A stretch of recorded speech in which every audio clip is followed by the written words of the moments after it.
ایک بزرگ نے کسی کو بھیج دیا زکوٰۃ کے لیے، ایک طالب علم کو، اپنی اسٹوڈنٹ کو، کہ جا کے پلان حاجی صاحب سے مال لے لو۔ یہ بھی بزرگوں نے لکھی ہے واقعات۔ اس نے چند روٹیاں دے دیا کہ بھائی جا کے بابا جی کو بولو کہ یہ زکوٰۃ ہے، لے جاؤ۔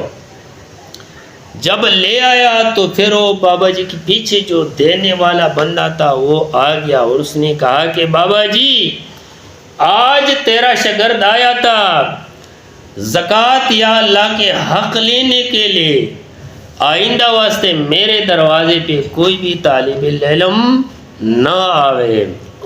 تو بابا جی نے اس کو بلایا کہ بھائی آ جاؤ حاجی صاحب۔ جب حاجی صاحب آ گیا تو بابا جی نے روٹی کو پکڑ کر چھوڑ دیا، تو اس سے گندگی، ریشہ، بغلم، خون نکلنا شروع ہو گیا۔ اللہ تعالیٰ نے اس کو دکھایا۔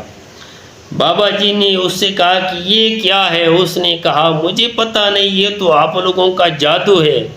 اس نے بولا یہ میرا جادو نہیں ہے حاجی صاحب، یہ تیرے مال کی گندگی ہے، زکوٰۃ کی شکل میں تیرے گھر سے نکل کے آیا ہے۔ تو پھر اس نے بولا جب مرضی وہ شاگردوں کو بھیج دیا کرو۔ میرے بھائیو، ہمارے ملک میں جو اکثر یہ جو تنگ دستی آتی ہے ہمارے